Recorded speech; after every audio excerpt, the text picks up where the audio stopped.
You see, in life, we can do things in one of two ways. We can do things mindfully, or we can do things mindlessly. Are you with me? And I think a lot of times we're mindless. And to prove my point to you, I want to show you something, all right? And please play along with me, if you will. I'm going to show you some numbers, and we're going to add these numbers out loud together, okay? And just see what happens, okay? If you've seen this before, just kind of observe. But if you haven't, do this with me. Okay, here we go. So, 1,000, 1,040, 2,040, 2,070, 3,070, 3,090, 4,090. Yeah, so we all said 5,000. Now, here's the thing. If you said 5,000, I want you to know something. You're totally normal. However, you're completely wrong, too. And here's why. 4,090 plus 10 is 4,100. Some of you guys are like, what just happened? That's okay. That's all right. Give yourself some love. It's okay. You know, we all make mistakes. That's okay. Nothing wrong with you. I just want you to know, literally everyone says 5,000. Some people in the audience are still like, what just happened? Here's what happened, okay? We followed a number pattern mindlessly. And I want to be clear, mindlessness is not a lack of knowledge. Are we clear on this? Every single one of you knows 4,090 plus 10 is 4,100, okay? But we followed a number pattern mindlessly. The problem is that in life, when we actually have important things to do, we end up making mindless mistakes. But when we're mindless, we're often wrong about things, but never in doubt. I'll say it again. When you're mindless, you're often wrong, but never in doubt. Like, how many of you got 5,000 and you're like, yeah. You know? And then you're like, whoa. The same is true about assumptions that we make about how we can advocate for our students, you know? We can break these down. You see, leaders mindfully question the status quo. They break mental barriers. Do you know who this person is? Anyone knows? Okay, this is Roger Bannister, okay? Roger Bannister ran the mile in the 1940s and 50s, and he was also a physician.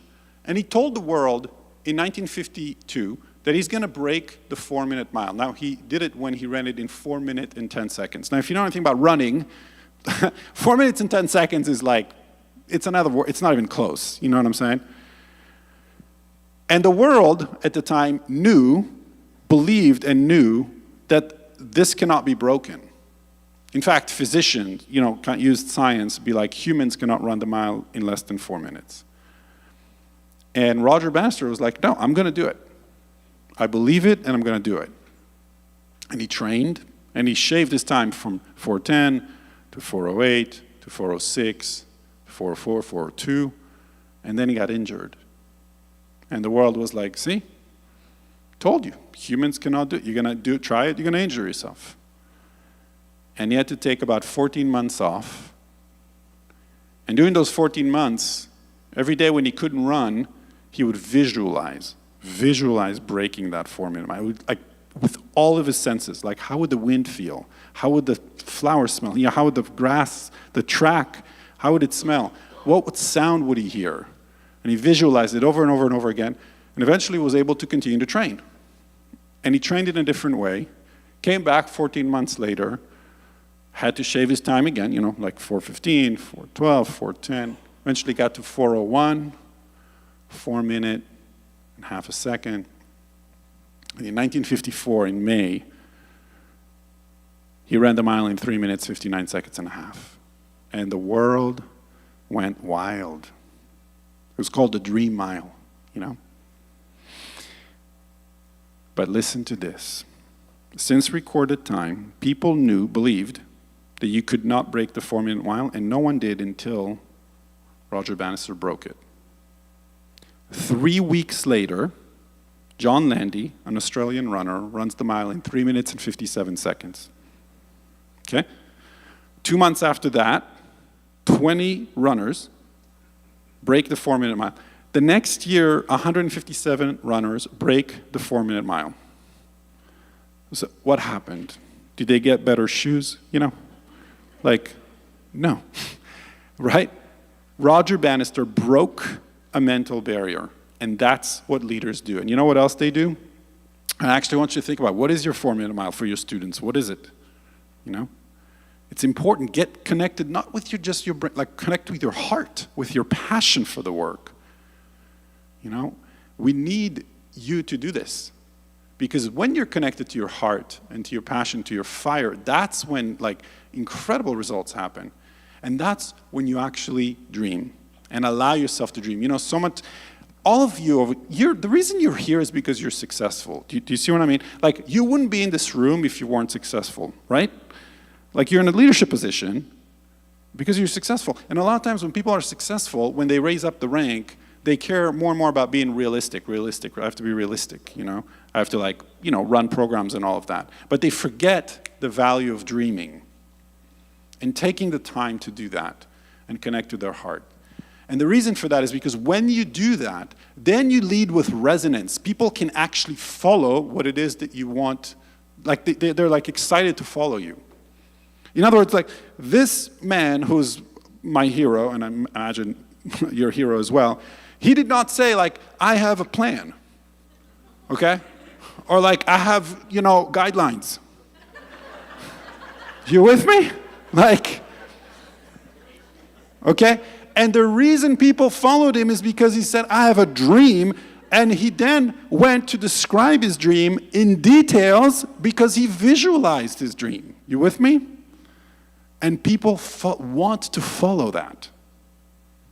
And so it's important to take the time to dream. I want to ask you this, like, you know, how do you want to advocate for your people? Like, what do you deeply care about?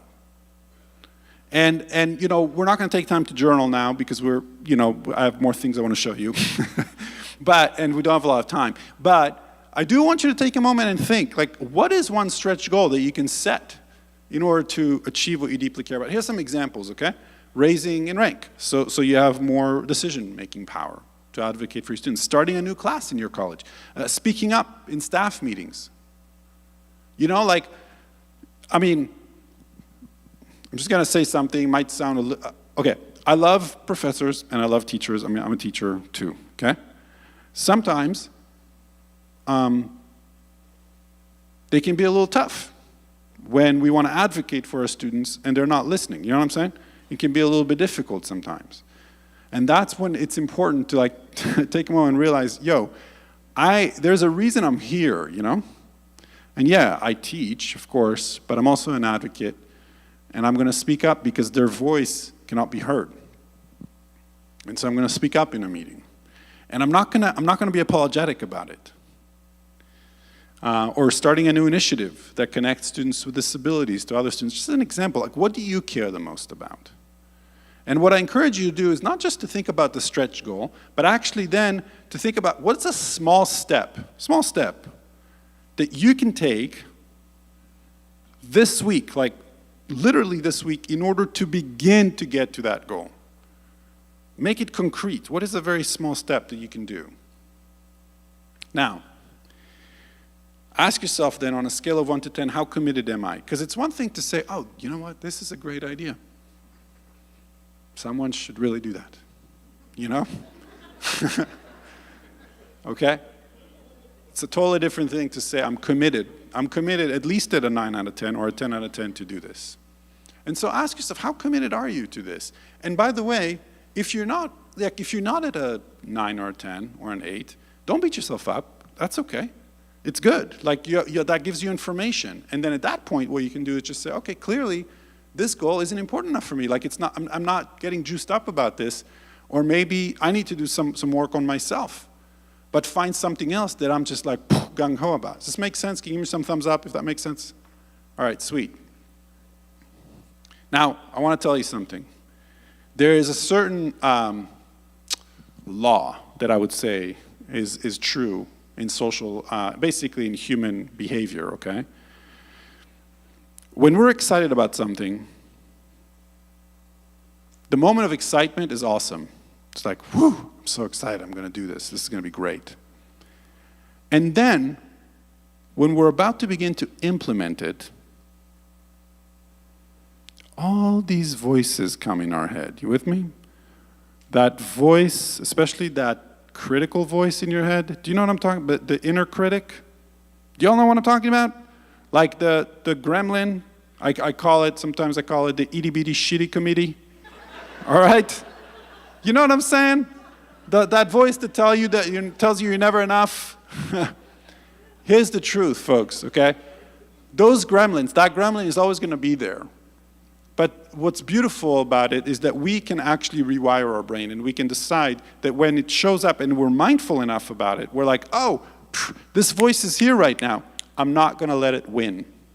Not going to let it win. I'm not going to let it keep me small from taking the next step towards doing what I want to do. What belief, this is important, okay? What belief about yourself has stopped you from taking action? I want to give you some examples because I work with a lot of colleges, and I see this a lot, okay? So common and examined belief that I see in a lot of colleges by student advocates, but also professors or administrators too. People will think I'm a fraud, I'm not smart enough, I'm not inspiring enough, no one will listen to me, I'm not important enough, okay? Here's the thing, if you're in this room, there's like 99% chance that you probably experienced this within yourself at some point in your career, if not now, okay? And what I'd like you to realize is that this stuff boils down to two disempowering beliefs, basically. I'm not enough, okay? Or I'm not lovable or accepted by others. And I believe that as leaders in this time, we need to do the deeper work, like the inner work inside, to truly believe in ourselves. Does this make sense? So I want to do just a couple things with you before we end. We're about 15 minutes. And the first thing I want to do is I want to actually go, if you're willing, this is actually what we're about to do is a practice that it has two purposes to it. The first is to downregulate our nervous system, okay? It's a very powerful practice to help us kind of be more grounded and actually smarter as leaders, because when we are more regulated, we have access to the three emotional intelligence or three intelligence centers in our body: the gut, the heart, and the mind. Okay, a lot of times people think the mind is the only intelligence center in your body. It's not true. The gut and the heart have neurons, they have neurotransmitters, and they have a ganglia, which makes them a brain, basically. Is this making sense? Can you give me some thumbs up? Okay, cool. Like when someone says, I made a gut decision, what they're saying is I slow down enough to listen to the neurons that are basically transmitted from my gut into my brain through the vagus nerve, the longest nerve in our body. So what we're going to do is we're going to learn a very practical, fast way to downregulate our nervous system and actually stimulate our vagus nerve so we can have access to these and feel better. And then actually delve into an exercise that allows us to quickly get into empowering beliefs as opposed to disempowering. All right? So we're going to do that. Then we'll do something a little different in a sec. So if you will, go ahead and get into a mindful body posture with me. What it is your back is straight. Your hands are on your lap, okay? And both your feet are on the floor. So ideally nothing is crossed. You with me? Now, folks, in a moment, I'm going to invite you into rhythmic breathing. We're going to breathe into the count of 4. We're going to hold for 4, and we're going to then breathe out to the count of 8. The long exhalation actually allow us to stimulate our vagus nerve and to downregulate our nervous system. After you do that, I'm going to take you through a visualization. Now, in a moment, I'm going to ask you to close your eyes. Ladies and gentlemen, it's 6 p.m. If you feel a little too tired, please don't close your eyes. All right?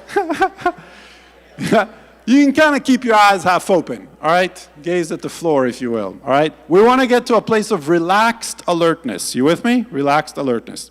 So I invite you to close your eyes if you want to, or keep them half open, and breathe in and out through your nose.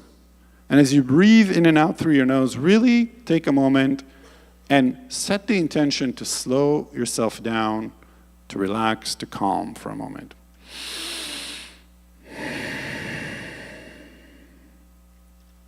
I invite you to take another deep breath in. We're going to start our down-regulating exercise by using rhythmic breath. We're going to take about 4 of these and then go through a visualization with our eyes closed and with our breath low and slow.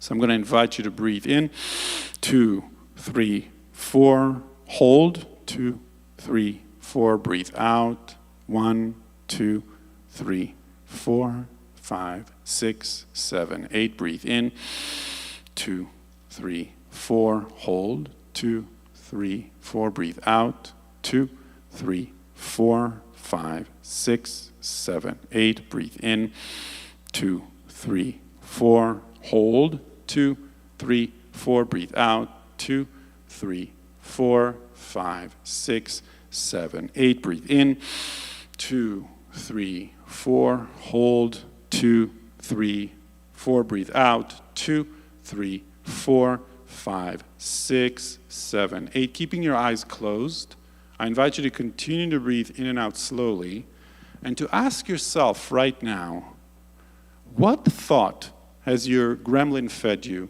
that's kept you smaller than you ought to be? What thought has it fed you that's kept you smaller? Gave it to all of us. Each and every one of us has experienced this. But the truth is that the world needs you to shine your light, and that's usually scarier than not. So it's easy to buy into the gremlin. What did it tell you? Maybe you're not inspiring enough, not productive enough, whatever it is. And if everything is great at work, and by the way, if that's the case, tell me what your secret is, because I don't know anyone. Maybe it comes in and tells you you're not a good enough mother or a good enough dad, whatever it is. And I'm going to invite you right now to take a moment, take a deep breath in, and look at this gremlin. You can even give it a name. Imagine for a moment that they're young. They're like a little kid who just needs a hug, who just wants attention. Just wants attention. And I will invite you right now to assert to yourself, what I'm going to assert is that I'm going to be there for myself and even for my gremlin. But I'm going to be the adult. I get to run the show. And so if you're struggling with something, or if you begin to believe for a moment what your gremlin is saying, you can say nope. And talk to yourself by saying, sweetie, I'm here for you. I'm not leaving you. I'm here for you. Oh, and by the way, gremlin on the side, I'm even here for you. I can give you a hug. Let me give you a hug. And you can just relax for a moment and get to the back seat because I'm driving this car. Sweetie, I'm here for you, and I'm not leaving you. If sweetie is too mushy for the guys in the room, just go, dude, I'm here for you, dude. Okay? But for real, take a moment and feel that. Let that sink in. Because when that happens, when you take a moment and let that sink in, and realize you're always going to be there for yourself, there's a realization, and that is that you are enough. And that your best is good enough. And that when you feel that, there's a lightness that comes with it that allows you to be more creative and more joyful and more passionate than ever before, not only about work, but about life as well. So take a moment and really see what it feels like to be there for yourself. And really feel like in your heart, through your muscles, through your veins, through your tendons, how good that feels. I invite you for the next 15 seconds to just repeat to yourself, I'm here for you, I'm never going to leave you. And whatever goal that you want to achieve and whatever struggle that you're going through, I'm always going to be here for you. You're never alone. We're going to get through all of it together. And let that sink in.